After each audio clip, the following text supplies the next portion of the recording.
살아가다 보면 우리는 수많은 순간 분노와 마주합니다.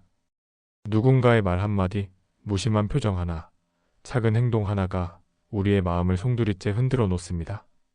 억누르면 속이 타고 터트리면 후회가 밀려옵니다. 그럴 때마다 우리는 묻습니다. 나는 왜 이렇게 화가 많을까? 나는 왜 늘 같은 자리에 걸려 넘어지는 걸까? 부처님께서는 법구경에서 이렇게 말씀하셨습니다. 이 세상에서 원한은 원한으로 풀리지 않는다. 오직 원한 없는 마음으로만 풀린다. 이것이 영원한 진리이다. 이 말씀은 단순한 교훈이 아닙니다. 우리 마음의 작용에 대한 깊은 통찰입니다. 분노는 분노로서 끊어지지 않습니다.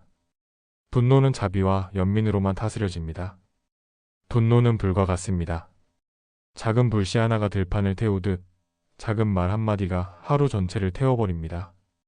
불씨를 억누르면 더 깊이 숨어 있다가 언젠가 더 크게 타오릅니다. 불씨를 내버려두면 들판 전체로 번져나갑니다. 그러나 물을 끼얹으면 꺼집니다. 우리 마음속의 분노도 마찬가지입니다. 억누르면 더 강해지고 외면하면 더 번지고 자비와 이해로 바라볼 때만 사라집니다. 어느 날 한 제자가 부처님께 다가와 이렇게 물었습니다. 세존이시여, 저는 자꾸 화가 일어납니다. 사람들의 말과 행동이 제 마음을 뒤흔듭니다. 화를 내면 후회하고 참으면 답답합니다. 저는 어떻게 해야 합니까? 부처님께서는 제자를 바라보며 조용히 대답하셨습니다. 그대여, 화는 타인의 말과 행동에서 일어난 것이 아니다. 화는 그대 마음에서 일어난 것이다. 누군가의 말이 그대 마음을 찢는다면 그 말에 문제가 있기 전에 이미 찢겨있는 마음이 있다는 뜻이다. 상처가 없으면 칼날은 베이지 못한다. 마음속 상처가 화를 불러온다. 스승은 말을 이어갔습니다. 화를 억누른다고 사라지지 않는다. 겉으로는 조용한 척해도 그대 안에서 말하지 못한 분노는 언젠가 예기치 않게 폭발한다. 그것이 바로 감정의 업이다. 누구도 그대를 대신해 그 화를 꺼내주지 못한다. 스스로 부드럽게 그 화를 알아차리고 흘려보내야 한다. 다른 제자가 곁에서 물었습니다. 스승님, 그렇다면 우리는 분노를 참지 말아야 합니까? 화를 다 드러내야 합니까? 부처님께서는 부드러운 미소를 지으며 말씀하셨습니다. 그렇지 않다. 분노를 참는 것도, 분노를 터뜨리는 것도 모두 불을 키우는 일이다. 참으면 속에서 쌓여 독이 되고 터뜨리면 바깥으로 번져 업이 된다. 진짜 길은 억누르는 것도 쏟아내는 것도 아니다. 그 밑바닥을 들여다보는 것이다. 부처님은 손가락으로 제자의 가슴을 가리키며 말씀하셨습니다. 그대가 화를 낼 때 그 화는 단지 지금의 일이 아니다. 그 안에는 과거에 받은 상처, 인정받지 못한 순간, 사랑받고 싶던 갈망이 숨어 있다. 화의 밑바닥에는 외로움이 있다. 그 외로움을 알아주지 않으면 그대는 끝없이 화를 반복하게 된다. 수타니파타에는 이런 구절이 있습니다. 화를 낸 사람에게 화로 갚으면 원망은 끝나지 않는다.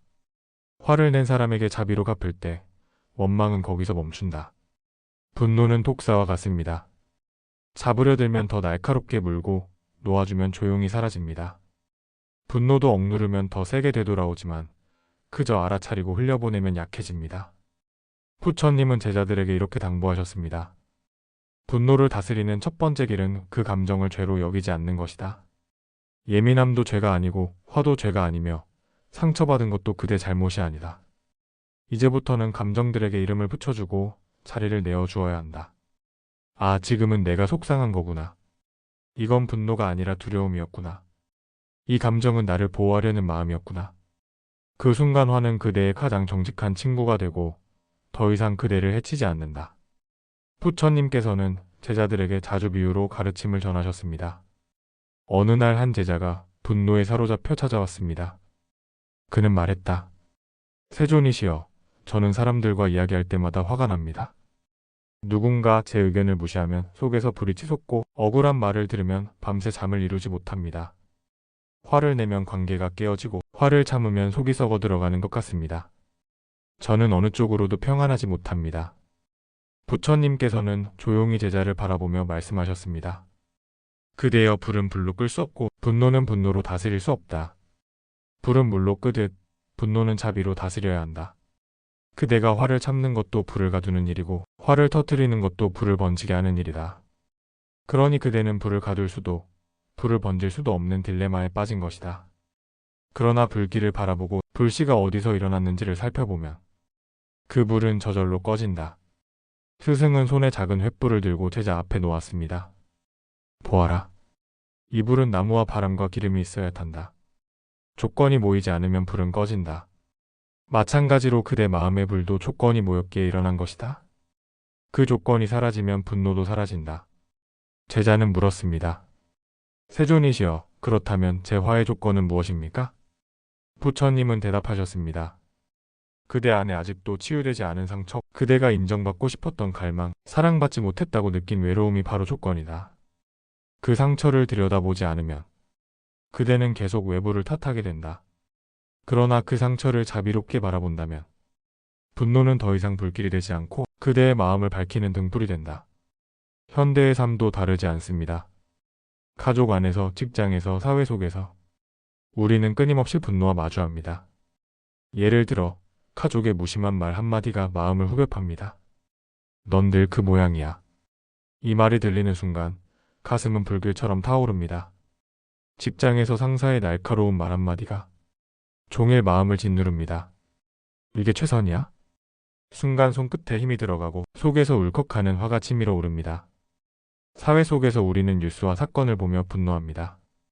부당함, 불평등, 무책임한 사람들의 말과 행동. 그럴 때마다 가슴은 무겁고 얼굴은 굳어집니다. 그러나 잘 살펴보면 그 화의 밑바닥에는 공통된 마음이 있습니다. 사랑받고 싶었던 마음, 존중받고 싶었던 마음, 인정받고 싶었던 마음. 그 마음이 알아주지 못해 화로 바뀐 것입니다. 부처님은 자바암경에서 이렇게 말씀하셨습니다. 자신의 마음을 다스리지 못하면 적은 밖에 있지 않고 안에 있다. 우리가 싸우고 있는 것은 사실 외부의 사람이 아니라 내 마음속의 상처와 갈망입니다. 스승은 제자들에게 수행을 권했습니다. 화를 다스리고 싶다면 먼저 호흡을 살펴라. 분노는 몸에서 먼저 일어난다. 숨이 거칠어지고 어깨가 뻣뻣해지고 손에 힘이 들어가고 얼굴이 굳어간다. 그 순간을 놓치지 않고 알아차리면 그 다음 폭발은 일어나지 않는다. 스승은 제자들에게 이렇게 안내했습니다. 이제 눈을 감고 깊게 들이마시고 길게 내쉬어 보아라. 숨이 들어오고 나가는 것을 그저 지켜보아라. 분노가 치밀어 오를 때 그 순간 호흡을 바라보면 불길은 번지지 않는다. 호흡은 물과 같다. 물은 불길을 잠재운다. 호흡을 바라보는 순간 그대의 마음은 이미 반쯤 고요해진 것이다. 유마경에는 이런 말씀이 있습니다. 화를 품은 자는 먼저 자기 몸을 태우고 자비를 품은 자는 먼저 자기 마음을 살린다. 분노는 남을 해치기 전에 먼저 나를 해칩니다. 내 안의 평온을 깨뜨리고 내 몸을 병들게 하며 내 관계를 무너뜨립니다. 그러므로 분노를 다스린다는 것은 남을 위해 참는 일이 아니라 나를 위해 고요를 선택하는 길입니다. 어느 날 3명의 제자가 차례대로 부처님을 찾아왔습니다. 첫 번째 제자는 말했다. 세존이시여, 저는 가족과 있을 때마다 화가 납니다. 부모님의 말은 언제나 저를 비판하는 것처럼 들리고 형제의 행동은 늘 제 마음을 무겁게 만듭니다. 사랑해야 할 자리에서 왜 저는 이렇게 화를 내는 것입니까? 부처님은 그를 바라보며 말씀하셨습니다. 그대가 사랑하기에 더 기대하고 기대했기에 더 화가 나는 것이다. 사랑과 기대는 함께 움직인다.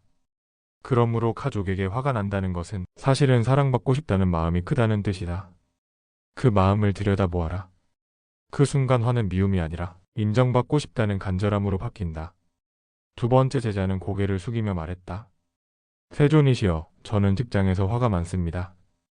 상사의 말은 늘 제 노력을 무시하는 것 같고 동료의 행동은 저를 불안하게 만듭니다. 저는 늘 긴장 속에서 살며 작은 자극에도 폭발합니다. 부처님은 조용히 고개를 끄덕이며 말씀하셨습니다.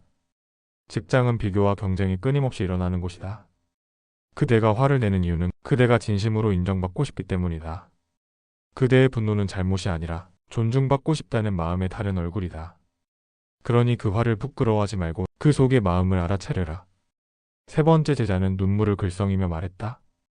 세존이시여, 저는 저 자신에게 화가 납니다. 저는 언제나 부족하다고 느낍니다. 나는 왜 이 모양일까? 나는 왜 이렇게 못났을까? 스스로를 책망하며 분노합니다. 저는 제 자신을 미워합니다. 부처님은 그의 손을 잡아주시며 말씀하셨습니다. 그대여, 자신에게 화내는 것은 세상에서 가장 깊은 상처다. 자신에게 화를 내는 순간 그대는 스스로를 무너뜨리고 스스로를 가두게 된다. 그러나 그 화의 밑바닥에도 다른 마음이 있다. 나는 존중받고 싶다. 나는 사랑받고 싶다. 그 마음을 알아차려라. 그 순간 자기 혐오의 불은 꺼지고 자비가 싹트기 시작한다. 부처님께서는 이세 제자에게 함께 말씀하셨습니다.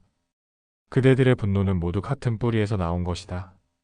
화는 단순히 상대의 말과 행동에서 오는 것이 아니다. 화는 그대 안의 상처와 갈망에서 일어난다. 그러므로 화를 없애려 하지 말고 그 화를 가르쳐주는 뿌리를 보아야 한다. 그 뿌리를 알면 화는 더 이상 불길이 아니라 그대를 깨우치는 스승이 된다. 법구경에는 이런 구절이 있습니다. 분노하는 자는 칼을 들고 달려드는 자와 같다. 그 칼은 먼저 자신을 해치고 그 다음에 다른 이를 해친다. 분노는 남을 해치기 전에 먼저 나를 해칩니다. 내 마음의 평안을 깨뜨리고 내 몸을 병들게 하고 내 관계를 무너뜨립니다. 심리학적으로도 분노는 몸에 큰 영향을 줍니다. 심장이 빨리 뛰고 혈압이 오르며 면역력이 약해집니다. 그래서 분노를 자주 품으면 병이 생깁니다. 부처님의 말씀은 2500년 전의 지혜지만 현대 과학도 같은 사실을 말해주고 있습니다. 부처님께서는 분노의 근본을 설명하시며 무상무화, 영계 진리를 일깨우셨습니다. 분노도 무상하다. 잠시 머물다 사라진다. 그러므로 분노에 집착하지 마라. 분노는 무화하다. 내 것이라 할 수 없다. 조건이 모여 생겼을 뿐 내 본성이 아니다. 분노는 연기한다. 원인이 있어 생겼고 그 원인이 사라지면 분노도 사라진다. 이 가르침을 이해하면 우리는 분노를 붙잡지 않고 그저 흘려보낼 수 있습니다. 바위 위를 흐르는 물처럼 구름이 흘러가듯 분노도 흘러갑니다. 그것은 머물지 않고 내 것이 아닙니다. 부처님께서는 제자들에게 명상법을 권하셨습니다. 분노가 일어나면 그 순간 가만히 앉아 호흡을 바라보아라. 눈을 감고 숨을 깊게 들이마셔라. 그리고 길게 내쉬어라. 숨이 들어오고 나가는 것을 그저 지켜보아라. 그대의 마음은 파도와 같다. 거센 파도는 두렵지만 그 파도도 결국 바다에서 일어난다. 그대가 바다를 본다면 파도는 잠시 일어났다가 사라지는 것일 뿐이다. 이 명상은 단순해 보이지만 그 효과는 깊습니다. 호흡을 바라보는 순간 우리는 파도가 아니라 바다를 보게 됩니다. 분노가 아니라 분노를 바라보는 나를 보게 됩니다. 그 순간 분노는 나를 지배하지 못합니다. 분노를 다스리는 길은 단순히 화를 참는 것이 아닙니다. 억누르는 것도 터뜨리는 것도 진정한 길이 아닙니다. 부처님의 가르침에 따르면 분노를 다스리는 올바른 길은 그 화를 있는 그대로 바라보고 그 밑바닥에 깃든 마음을 알아주는 것입니다. 어느 날 한 제자가 부처님께 물었습니다. 세존이시여, 저는 누군가 제게 반복해서 상처를 줍니다. 처음엔 참을 수 있었지만 이젠 제 마음이 조금씩 무너집니다. 저는 왜 자꾸 흔들리고 상처받는 것입니까? 부처님께서는 조용히 대답하셨습니다. 그대여, 세상에는 수많은 사람이 있고 그 가운데는 그대의 마음을 헤아리지 못하는 이도 있다. 그러나 중요한 것은 그 사람이 한 말이 아니라 그 말을 듣는 그대의 마음이다. 바위는 아무리 파도가 쳐도 흔들리지 않는다. 그대가 평정심을 잃지 않는다면 누구의 말도 그대의 마음을 무너뜨릴 수 없다. 제자는 다시 물었습니다. 세존이시여, 그러면 저는 그냥 참아야 하는 것입니까? 부처님은 고개를 저으셨습니다. 참는 것과 바라보는 것은 다르다. 참는 것은 억누름이고 바라보는 것은 깨달음이다. 그대가 상처 주는 말을 들을 때 지금 내 마음이 요동친다는 것을 그저 바라보아라. 호흡이 거칠어지고 가슴이 답답해진다면 아, 내가 지금 상처받고 있구나 하고 알아차려라. 그 순간 그대는 선택할 수 있다. 상대의 말에 휘둘릴 것인지 아니면 나를 지킬 것인지를. 분노를 다스리는 수행 가운데 가장 중요한 것은 자애입니다. 자애란 나 자신과 타인을 향한 따뜻한 마음입니다. 그 마음이 있을 때 화는 더 이상 불길이 아니라 연민의 눈물로 바뀝니다. 수타니파타에는 이런 구절이 있습니다. 모든 존재가 행복하기를, 모든 존재가 편안하기를, 모든 존재가 평화롭기를. 이것이 자애명상의 기도입니다. 분노가 치밀어 오를 때 이렇게 기도해 보십시오. 나도 행복하기를, 나도 평안하기를, 나도 고통에서 벗어나기를. 그 다음에는 그 화를 일으킨 사람을 떠올리며 조용히 되뇌어 보십시오. 그도 행복하기를, 그도 평안하기를, 그도 고통에서 벗어나기를. 이 말은 단순한 주문이 아닙니다. 마음의 방향을 바꾸는 수행입니다. 상대가 미워도 내 마음에서 자비의 씨앗을 심을 때 분노는 더 이상 뿌리 내리지 못합니다. 현대인들에게도 이 수행은 큰 힘이 됩니다. 우리는 관계 속에서 끊임없이 상처받고 화를 냅니다. 그러나 자의 명상을 실천할 때 그 화는 점점 부드러워지고 상처는 조금씩 녹아내립니다. 심리학 연구에서도 밝혀졌습니다. 자의 명상을 꾸준히 하면 불안이 줄고 분노가 잦아들며 관계가 개선되고 심지어 신체적 건강도 좋아집니다. 부처님의 가르침은 2500년 전의 지혜지만 오늘날 과학도 그 진실을 확인해주고 있는 셈입니다. 분노는 늘 습관처럼 반복됩니다. 같은 상황, 같은 말에, 같은 방식으로 화가 나고 그 후에도 똑같이 반복됩니다. 왜일까요?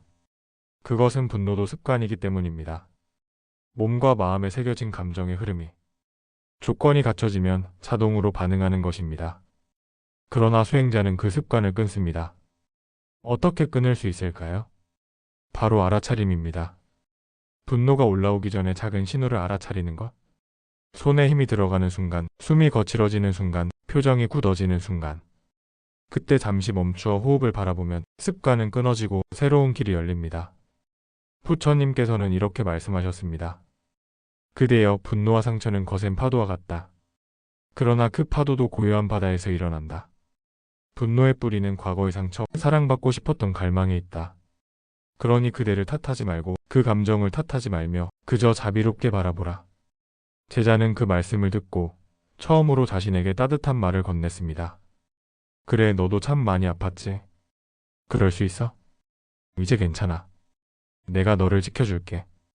그 순간 감정은 다스려졌고 습관은 조금씩 깨지기 시작했습니다. 분노를 다스리는 마지막 길은 분노를 지혜로 바꾸는 것입니다. 우리가 받은 상처는 그대로 두면 업이 되지만 잘 녹여내면 복이 됩니다. 부처님께서는 말씀하셨습니다. 상처를 지혜로 바꾸어라. 그대를 아프게 한 사람은 그대를 단단하게 해주었고 상처 주는 말은 그대를 깊게 만들었다. 그렇게 우리는 화와 상처를 통해 더 지혜로운 사람이 됩니다. 오늘의 가르침을 다시 마음에 새겨보십시오. 분노는 억누른다고 사라지지 않습니다. 분노는 터뜨린다고 풀리지도 않습니다. 분노는 그 밑바닥을 바라보고 그 안에 깃든 갈망을 알아차릴 때 사라집니다. 호흡을 바라보고 자애를 실천하며 분노를 지혜로 바꾸는 사람. 그가 바로 수행자입니다. 오늘 하루 화가 치밀어 오를 때 그 화에게 이렇게 말을 건네보십시오. 괜찮아, 네가 나를 지키려 했구나. 하지만 이제 나는 너를 미워하지 않을게. 나는 너를 이해할 거야. 이 한마디가 분노를 풀고 마음을 고요로 이끌 것입니다. 부처님께서는 마지막으로 이렇게 말씀하셨습니다. 고요는 바람이 없어서 생기는 것이 아니다. 바람 속에서도 흔들리지 않는 마음에서 비롯된다. 우리의 삶 속에서 바람은 늘 불어옵니다. 사람들의 말, 상황의 어려움, 그 속에서 우리는 분노와 마주합니다. 그러나 오늘 배운 가르침을 실천한다면 그 바람 속에서도 고요는 사라지지 않을 것입니다. 오늘도 무거운 하루를 견뎌낸 당신께 부처님의 자비가 함께하기를 바랍니다. 당신의 마음속 불길이 잠들고 고요의 물결이 차오르기를 기원합니다. 나무아미타불 관세음보살.